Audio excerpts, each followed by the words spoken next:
it's Jenna from Scribbling Grace. Today I'm going to be doing my Easter 2021 page.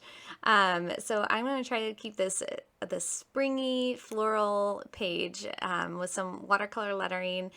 It's a super fun one. I'm really happy with how it turned out. So I tested out a couple paintbrushes to figure out which one would work the best and settled on a really small size 2 paintbrush to do my lettering, and then I just kind of stuck with it for the rest of the page. So I do have a full tutorial on doing watercolor lettering like this, so I'm not going to go too in depth on that here. So definitely check out that tutorial if you want to learn more about how to do watercolor lettering with a paintbrush, and I will put that link in the description below for you to have easy access to that.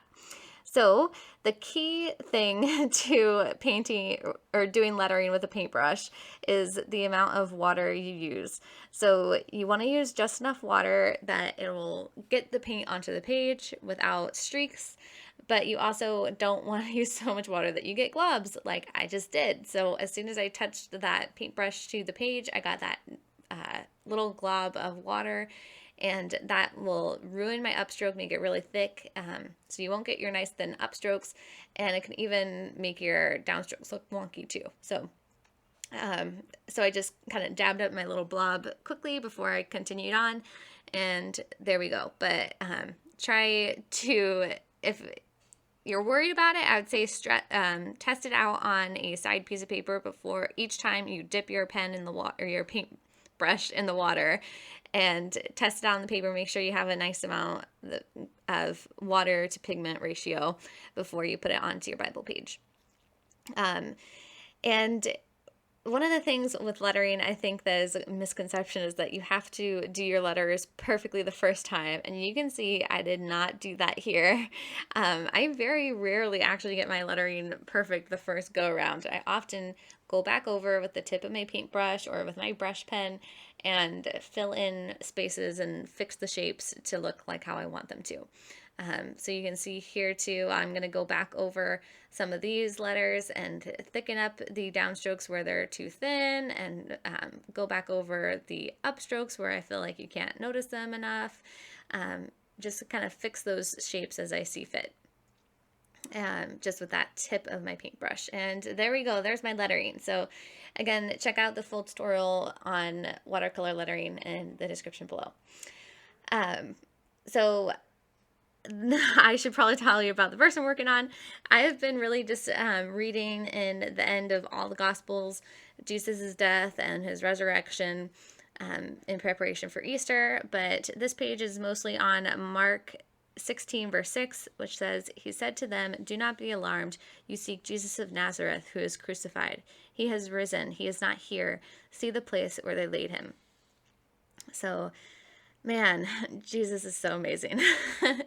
So I am painting some flowers now. I'm starting with my biggest flowers and my biggest leaves, and then I will fill in more of the white spaces with smaller flowers and smaller leaves as we go. So I always suggest starting with your biggest element first and filling in with the smaller ones.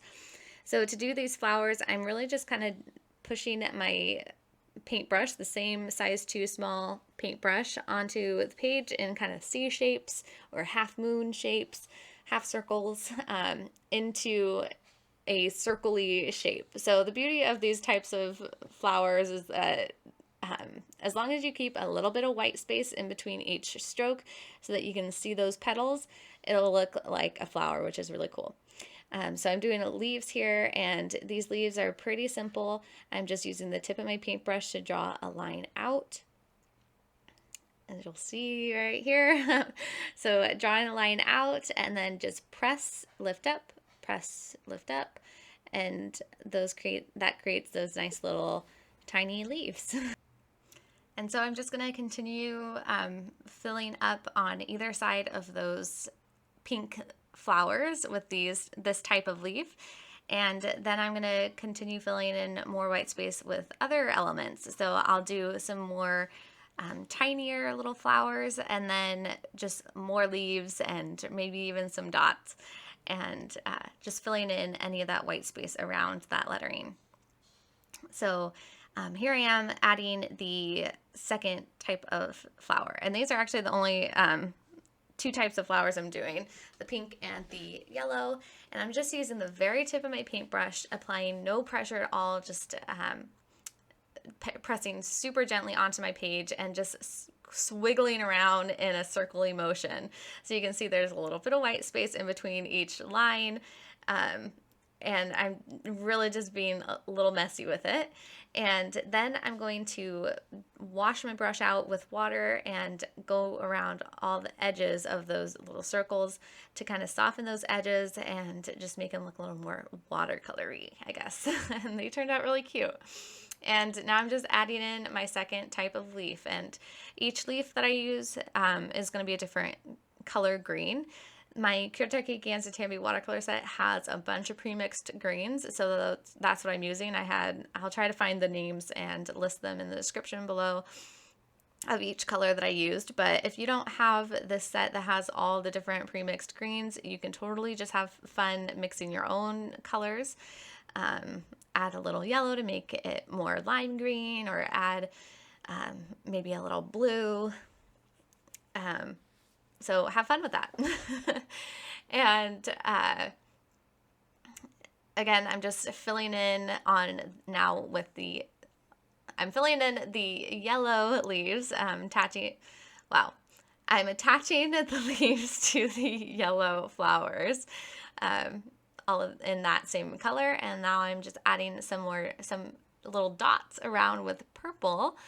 Again, trying to make this look a little Eastery with some fun spring colors. You could totally vary up the colors that you use as well, and change up the elements, do whatever leaves you like to do. This one is so fun, just creating these little tiny elements to just fill in a page.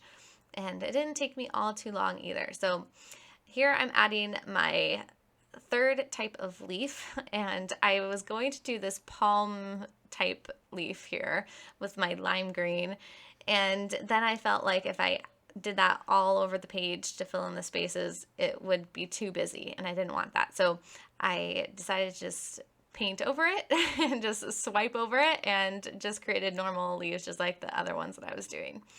And then I'm just gonna fill in any spaces. So this type of leaf I'm just gonna attach like here to this pink one.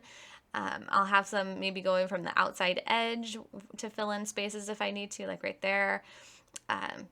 Just as I see fit to make sure there's no huge gaps. And that's it. So I hope that you enjoyed this video. If you did, please give it a thumbs up and subscribe to my channel if you haven't already. I'll show you the backside. I don't have any bleed through the supplies I use. And again, I only use two supplies, my watercolor set and my paintbrush. And well, a third, I guess, my Bible too, which is the ESV single column. So I'll put those links in the description below. I hope that you have a really wonderful Easter or a wonderful weekend if you're watching this a little bit later. All right, much love, many blessings. Bye.